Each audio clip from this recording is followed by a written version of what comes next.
Welcome to part 2 of the Speed Suggestion Review series, where I review all the suggestions that get sent, instead of curating through them to find the best ones for a video, like a JJS kill farmer picking out noobs in main game.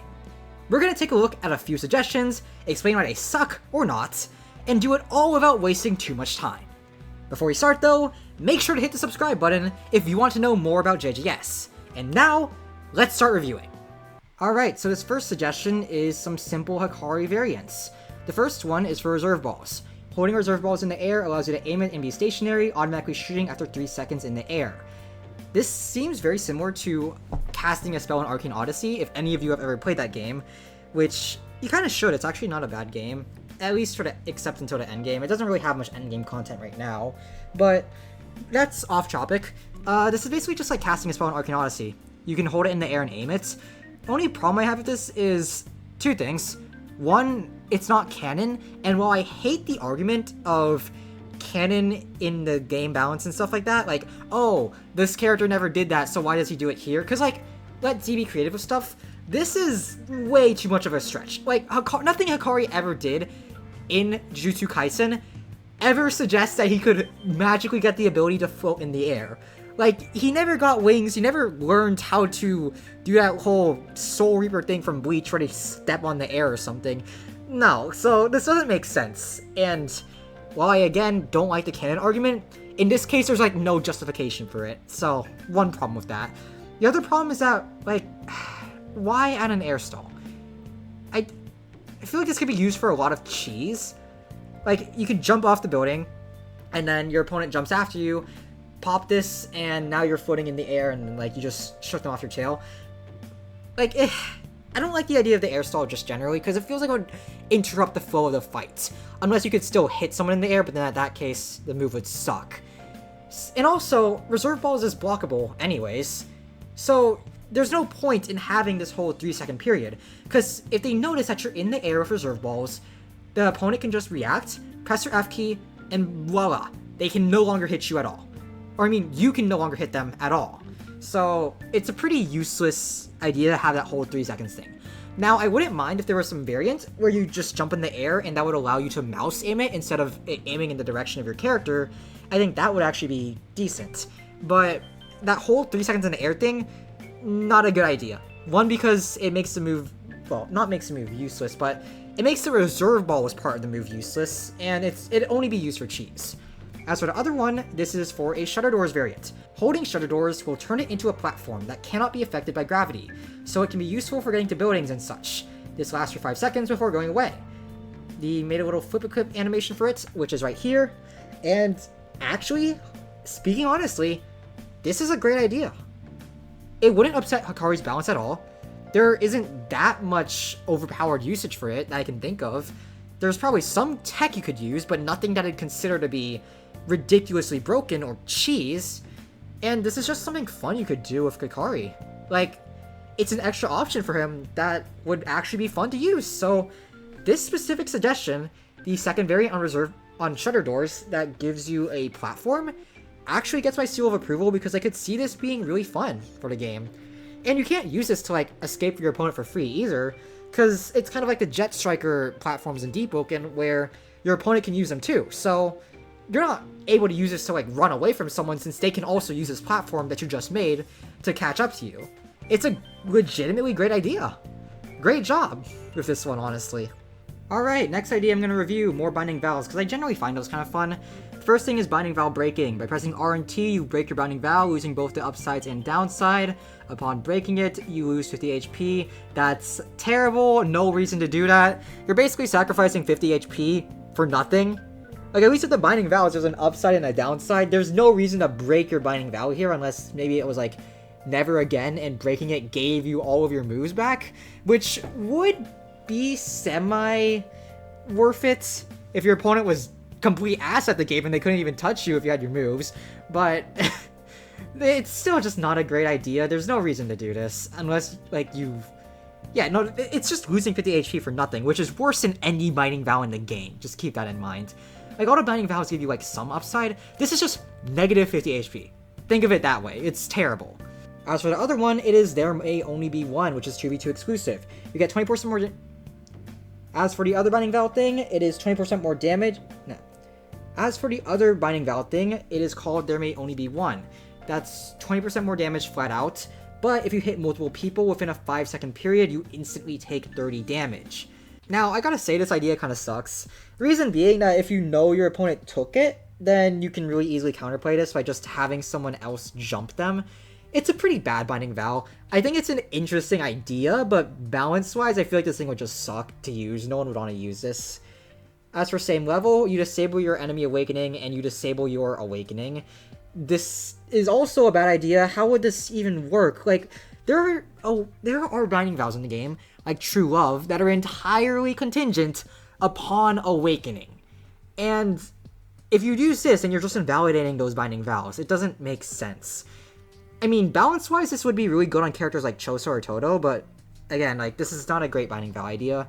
You're invalidating a good deal of Binding Vows that are already out there, like True Love or Enchain. Finally, Last Resort. Upon getting to 10%, regain 60%. What? 60% of what? 10% of what? 60% of all Americans? What is this? Some statistic? Did they not finish this? Huh? 90% HP on what? Okay, I'm kind of being pedantic here. I think what they mean to say is upon getting a 10% HP, you get 90% HP back. But like, come on! Typos! Typos, buddy! Typos! Fix them! Whatever. Upon activation, you lose one random move. Like, this is a terrible idea! This one is so bad! Holy... Okay, just think of it this way. You get a 90% heal. No, not 90%, like, but still. No, actually it is, yeah. You get all the way back up to 98% HP from Death's Door. So you're basically doubling your HP. Not exactly, but close enough to that. With the only penalty being losing one random move.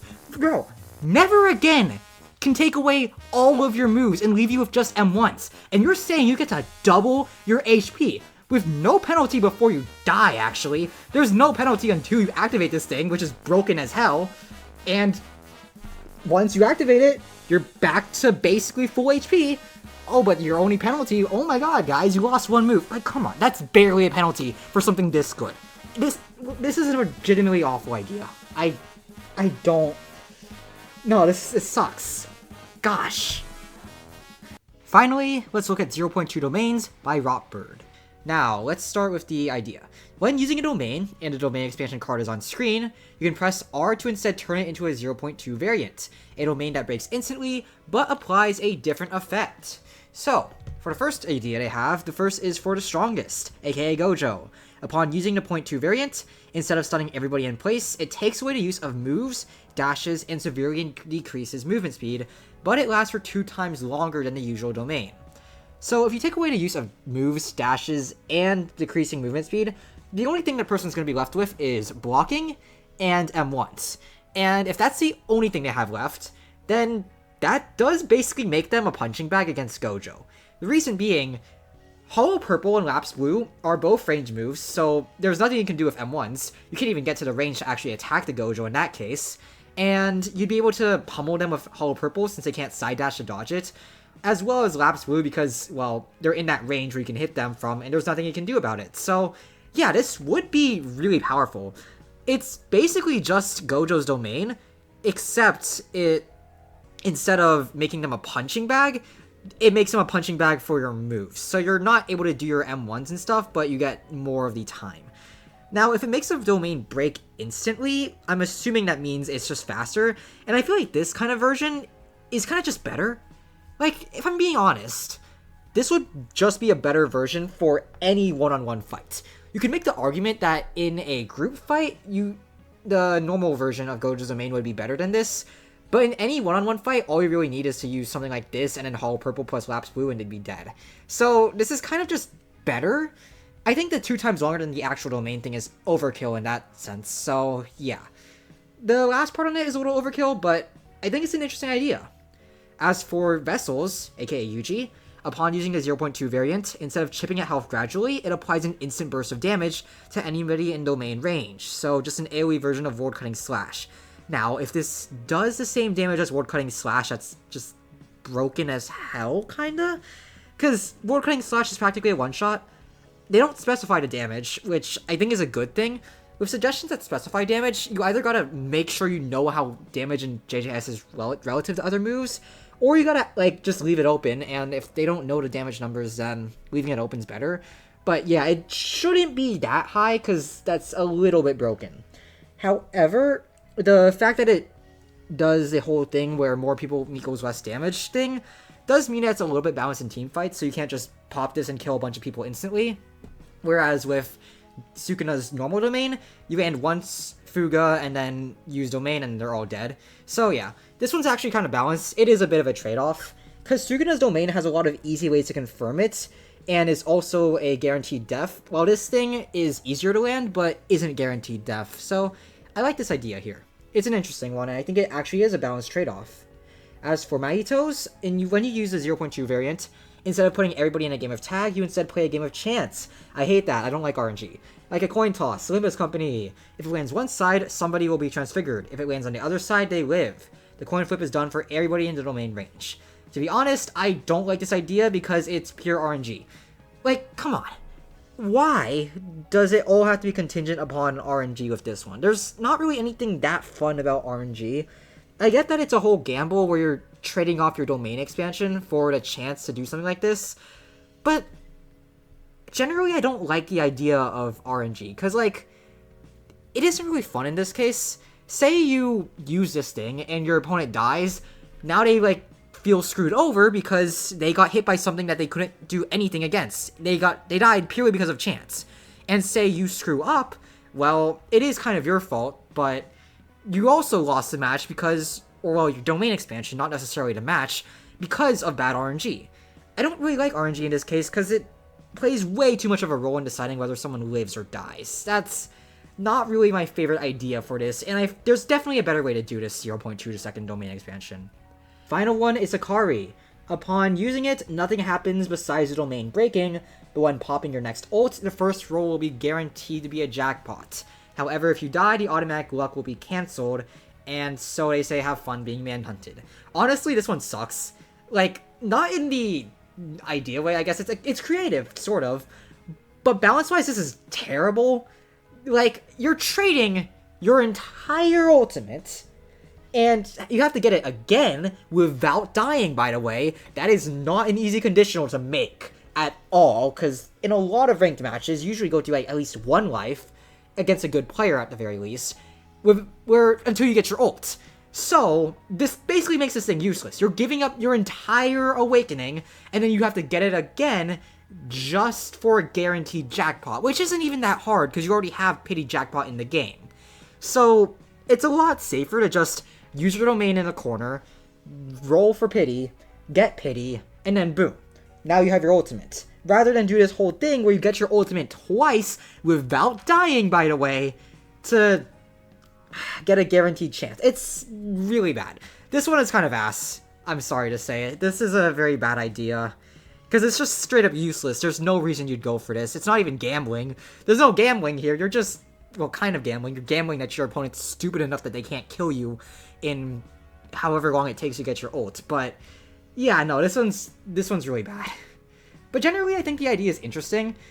There are some balance issues, especially with the Gojo one, and I don't like the RNG on perfection, nor is Hakari's a good idea at all, but I think the Vessel one's decent, so it's an interesting idea. Being honest, most of the suggestions here aren't that good, though I do think the two Hakari variants are actually pretty interesting. I like the Shutter Doors one a lot, and I think if the Reserve Balls one was just a cursor-aimed one, rather than that whole 3-second stall Arcane Odyssey cast thing, it could actually be pretty good too. The 0.2 second domains are just kind of okay. They're not great ideas. The only one among them that I think is decent is a Vessel one. Other ones feeling a little either overtuned, RNG, or straight up useless. And then there's the horrific Binding Vow one, but that'd be beating a dead horse for me to go over that even more. Anyways, if you enjoyed watching this video, make sure to subscribe, and if you want to send your own suggestion in with a chance for me to review it, then you can join my Discord server and submit your suggestion there. That's where I get all these from, and if you want to read them yourself, you can also join, read through them. that are all open for everybody to see. With that, I'm New Eternally, thanks for watching this video, and have a good day. Bye.